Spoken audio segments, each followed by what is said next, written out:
dans cette nouvelle vidéo qui est une vidéo de meal prep à petit budget qui fait suite à une vidéo retour de course de chez Lidl, Grand Frais et Carrefour, le Grand Carrefour. Donc j'avais trouvé des produits très intéressants, notamment de la viande chez Carrefour qui n'était vraiment pas chère, qui était à 3,99 le kilo. Il s'agissait de rouelles de porc. Je vais les cuisiner dans ce meal prep, enfin je vais en cuisiner une sur les deux. Ça fait déjà beaucoup puisqu'elle pesait 1,7 kg. Et bien sûr, ça peut être remplacé par un autre type de viande, il n'y a pas de souci. Je vous chiffrerai combien ça représente à peu près. On est dans un petit budget. Je ne sais pas encore parce que je n'ai pas totalement tout chiffré si on va être dans un meal prep défi. Mais je pense que de toute manière, ça restera un petit budget. Et donc, j'espère que cela vous plaira. Si c'est le cas, n'hésitez pas à liker la vidéo, à la commenter. Vous savez que ça fait monter la vidéo dans le référencement des vidéos de YouTube et ça permet une plus grande visibilité. Voilà, donc merci de soutenir la chaîne en faisant cela, ainsi qu'en partageant la vidéo ou la chaîne à votre entourage, sur vos réseaux. Ça fait également grandir la chaîne et on a besoin de tout le soutien possible. Merci beaucoup à tous ceux qui le feront. Et tout de suite, sans plus attendre, la vidéo.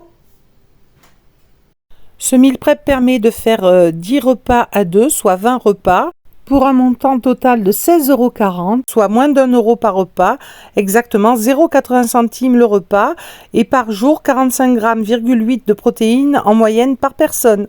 Nous sommes donc bien sur du très petit budget, et tout de suite, voici les produits que j'ai utilisés. Du brocoli de chez Grand Frais, 1,56 € les 870 g, mais je n'utiliserai pas tout. Des oignons jaunes de chez Lidl en promo à 1,99 € les 3 kg.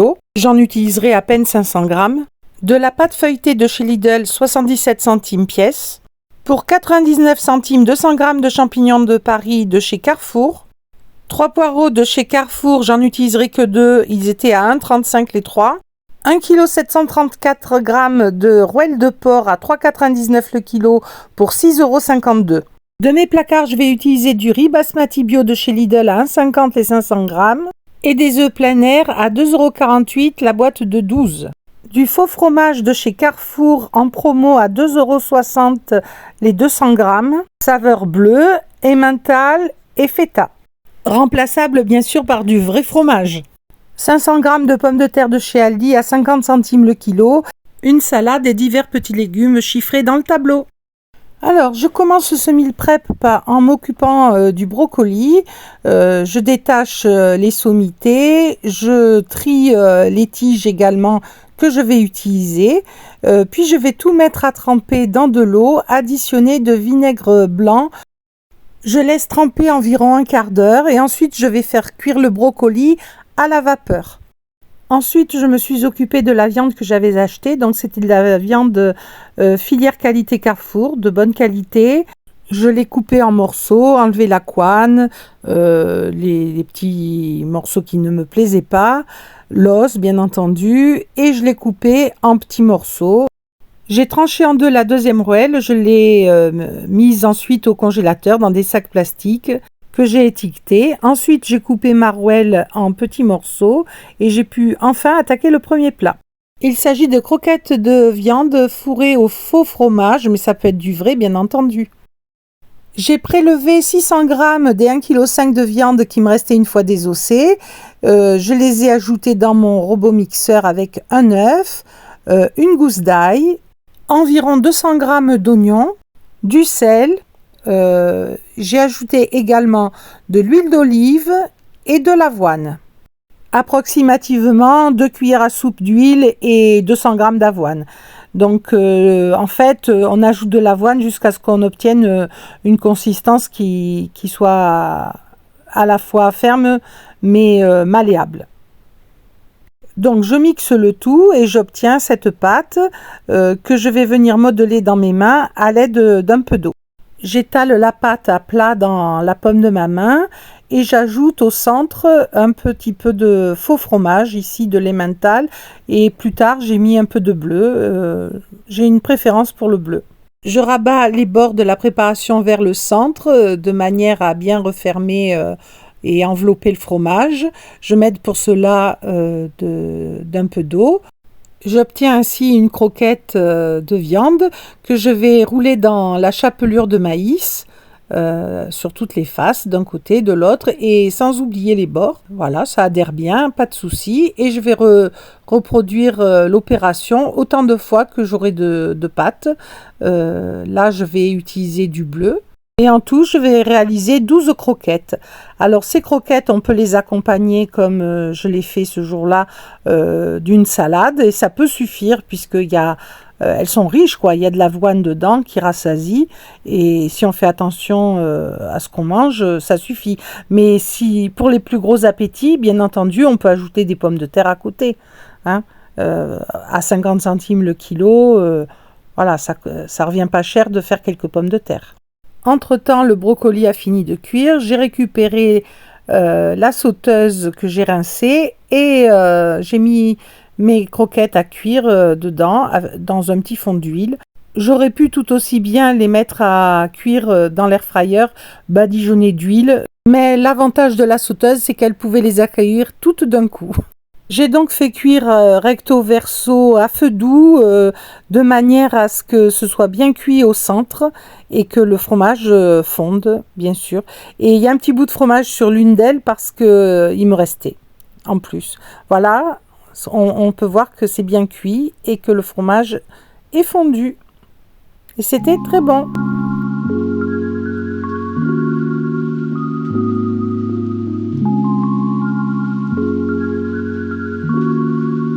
Tout de suite, le deuxième plat fait avec la rouelle, du sauté de porc au caramel. Alors pour cette deuxième préparation, j'ai utilisé les 900 g de rouelle de porc que j'avais déjà coupées et que je vais laisser s'imbiber d'une marinade que je suis en train là de fabriquer. J'émince donc 2 petits oignons d'environ 150 g les deux. J'écrase dans mon pressail 2 gousses d'ail que j'ai dégermées et je les ajoute. Ensuite, j'ajoute 2 cuillères à soupe de sauce soja. Je sale également parce que ma sauce soja n'est pas très salée. Si on le souhaite, on peut ajouter du poivre à ce moment-là. Moi, je ne poivre pas quand je vais cuire derrière parce que il faut savoir que le poivre devient toxique au-dessus de 90 degrés. Alors, c'est pas une grande toxicité et puis voilà, la quantité faible fait que c'est pas bien méchant. Mais sur la durée, je préfère éviter autant que possible. Voilà. Donc, chacun poivre à sa convenance dans l'assiette. Donc, cette marinade, je la réserve au réfrigérateur. Je coupe la couenne qu'il reste et je la congèle en petits sachets. Je l'utiliserai ultérieurement pour faire une soupe de pois cassés. 1 heure s'est écoulée, il est temps de faire cuire ma préparation. Donc je prépare un caramel dans ma sauteuse. J'ajoute 5 cuillères à soupe bien pleines de sucre en poudre dedans.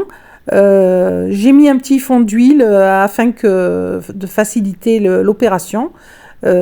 Voilà.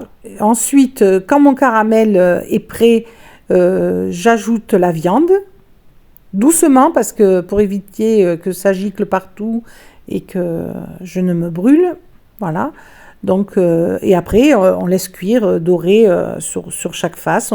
On remue de temps en temps. Ça va rendre un peu d'eau. L'eau de la viande, de la marinade.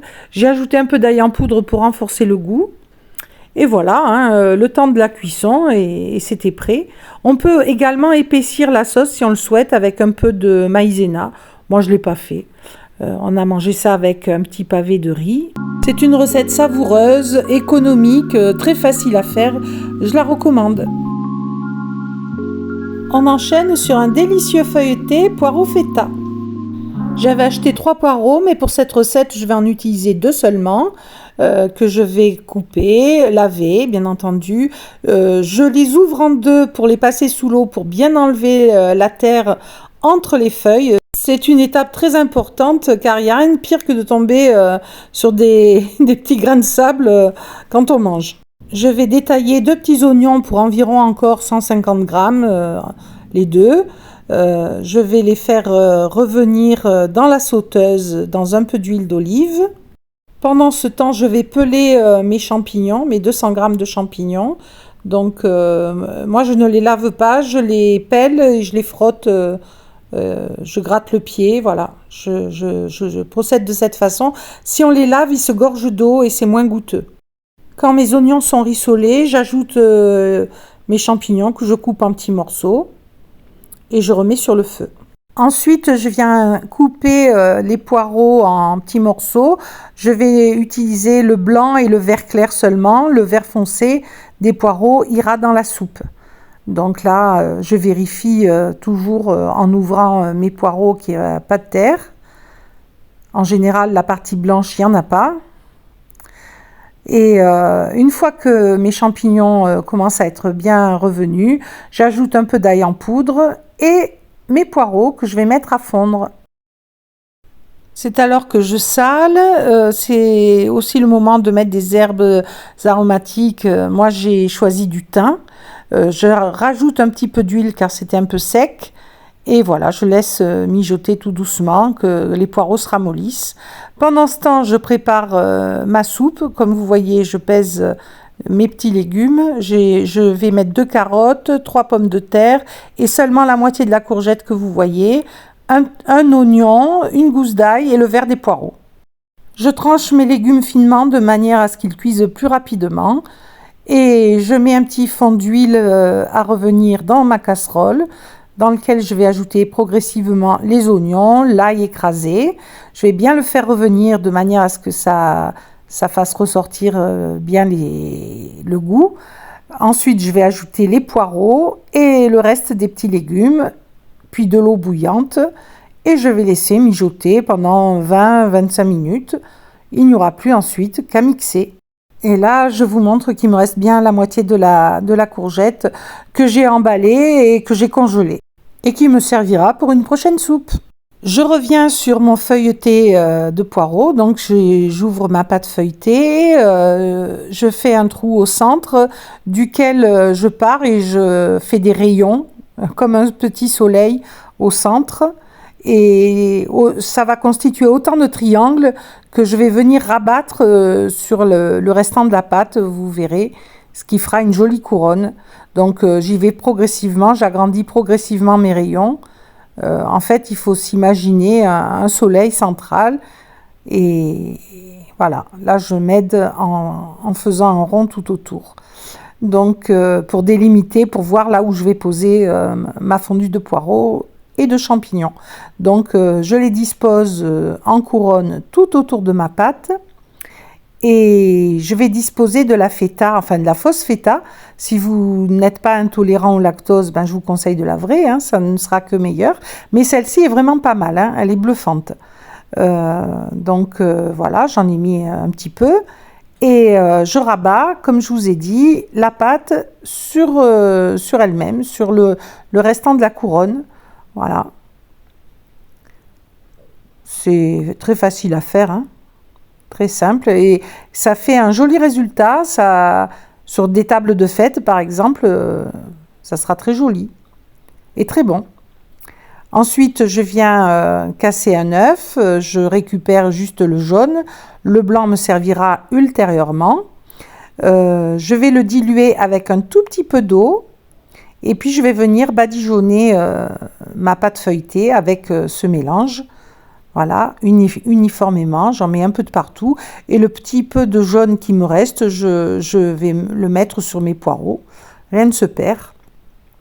Et ensuite, je vais enfourner dans le four chaud à 180 pendant 20-25 minutes à surveiller. Suivant les fours, ça varie. Voilà.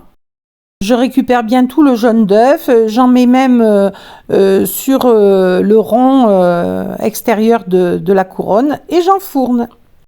On enchaîne sur les croquettes de brocoli, pommes de terre et fromage. Donc j'ai fait cuire 6 petites pommes de terre également, je les écrase au presse-purée. Je vais y ajouter un oignon émincé finement, une gousse d'ail écrasée. Je remue, puis je coupe grossièrement le brocoli que je vais venir ajouter à la préparation. Bien entendu, je sale. J'ai ajouté le blanc d'œuf que j'avais réservé précédemment. Là, j'ai ajouté un peu de persil en poudre, ce qu'on a comme aromate et qui peut aller bien. Si on en a du frais, ce n'est que meilleur. Je parfume également mes croquettes avec un peu de faux fromage, ici du faux parmesan nu riche. J'en ai mis une petite poignée, voilà. Du vrai sera encore meilleur, comme je dis toujours. Ensuite, je façonne des petites boulettes et je les mets à cuire dans de l'huile d'olive. Je vais les tourner délicatement. Elles vont légèrement s'effriter, celles-ci, parce que j'ai mis qu'un blanc d'œuf. Ça aurait nécessité un œuf entier, au moins. Voilà. Mais enfin, ça allait, elles se tenaient quand même suffisamment. Et c'était la dernière préparation. On se retrouve maintenant pour le débrief. On se retrouve pour le final. Donc ici, on a le feuilleté au poireau, aux champignons et à la feta, la fausse feta. Là, j'ai mis 3 galettes de pommes de terre parce que ça rentrait pas tout et ça meuble. Mais quand on sert, on met la salade au milieu, par exemple. Un bol de salade au milieu. Et puis, on en ajoute encore après dans l'assiette. Voilà. Donc ça peut faire un repas pour 4. Ou 2 fois 2, avec de la salade ou de la soupe. Mais moi, je vais le servir en entrée ou en apéritif, je ne sais pas, mais plus probablement en entrée, accompagné de salade, donc il y en aura pour au moins 6 personnes. Voilà. Ensuite, ici, les galettes brocoli, pommes de terre, oignons, ail, très goûteuses, ça aussi. Ça, j'ai tout ce qui était sur la plaque qui avait coulé, je l'ai mangé. C'est très très bon. Et ça a bien le goût de la feta. Cette fausse feta, elle est bluffante. Ensuite, donc ça, c'est très bon aussi. Je vous le conseille pour tous les jours. Ça, c'est très vite fait, très facile, très bon. Ça peut faire aimer les brocolis aux enfants. On peut aussi ajouter, là, comme là, si on veut, des petits bouts de jambon, des petits bouts de lardon. Voilà, là j'ai mis du fromage, c'est bien aromatisé, c'est bon tel quel. Ici, on a la viande, le porc farci. Je vous mets les images que j'ai filmées à midi. À midi, on en a mangé 2 chacun. Voilà, donc ça, 2 chacun, il y en avait 12, je crois, 12. Donc ça, on peut manger à 6 dessus. Voilà, sur ce plat. Sur ce plat, pour le soir, on mange à 4 dessus avec une salade, une soupe, une tranche de jambon par exemple, ou des œufs plats, voilà. Donc là, ça fait 2 repas à 2, 2 repas à 2. Sur les croquettes de viande, il y a 3 repas à 2. Sur le porc au caramel également, puisqu'il y a 900 g de viande, ce qui représente 300 g par repas à 2, soit 150 g chacun, ce qui est largement suffisant, à servir donc avec un peu de riz. Les boulettes, les croquettes à servir avec de la salade ou éventuellement des pommes de terre.